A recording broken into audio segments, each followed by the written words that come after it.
છું સજી, બસ માંગુ એક જી, વાત મારી તમે સાંભળજો. તમારી મજા અમારી સજા, કહો મારો શું વાંક છે.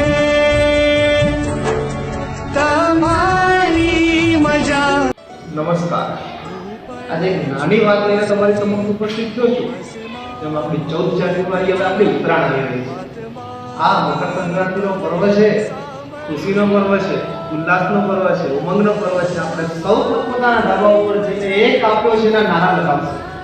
પરંતુ આપણા અબોલ જીવોની ચિંતા કોણ કરશે? એ અબોલ જીવો પછી સવારે પોતાના માળામાંથી નીકળતો તો ખરી, પણ સાથે ઘરે પડશે કે નહીં એની ચિંતા કોણ કરશે?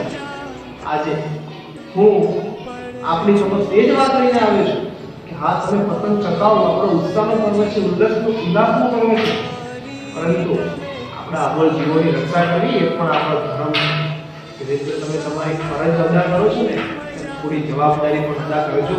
અને આપણા અબોલ જીવોને સવારે જ્યારે પોતાના માળામાંથી પોતાના પરિવાર માટે, પોતાના બાળ બચ્ચાઓ માટે જ્યારે ચણ અને લેવા માટે નીકળ્યા હોય ને, ત્યારે સવારે 7 વાગ્યાથી લઈને 8, 9 અને 10 વાગ્યા સુધી સાચવજો. આ પક્ષીઓ આપણા છે.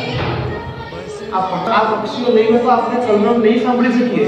આ પક્ષીઓને બચાવવાની જવાબદારી હવે આપણી છે. તો આપણે બે હાથ જોડીને વિનંતી કરું છું કે સવારે 7 થી 10 વાગ્યા સુધી અને સાંજે 6 વાગ્યા પછી પતંગ ન ચગાવો, અને ચગાવો તો પણ એક પોતાના મર્યાદિત રીતે ચગાવો. વધારે પડતું એવી કાચવાળી દોરી કે ચાઇનાની દોરીઓનો ઉપયોગ ના કરો, જેથી આપણા પક્ષીઓ ઘવાય.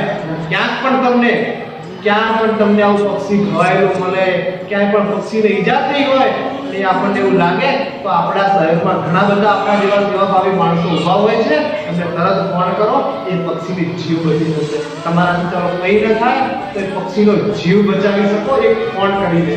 તો તમે આ વિડીયો વધારે લાઈક કરજો, શેર કરજો. અને આપણા વિડીયો મેકર એટલે કે ભાવિનભાઈ દૈયા ચેનલ બનાવી છે, એક સારો સંદેશ લોકો સુધી પહોંચાડવા માટે ભાવિનભાઈ દૈયા પ્રયત્ન કરી રહ્યા છે. ચેનલને વધુને વધુ લાઈક, શેર અને સબસ્ક્રાઇબ કરો. અને હું પૂજન જોશી આપને છેલ્લે વિનંતી કરું છું કે પક્ષી બચાવો. આ પક્ષીઓ થકી આ એક ઉલ્લાસનું પર્વ છે, તો ક્યાંક કોઈની હત્યા ન થાય. ખૂબ એન્જોય કરો. દરેકને હેપી મકર સંક્રાંતિ, હેપી ઉત્તરાયણ. ભારત માતા કી જય.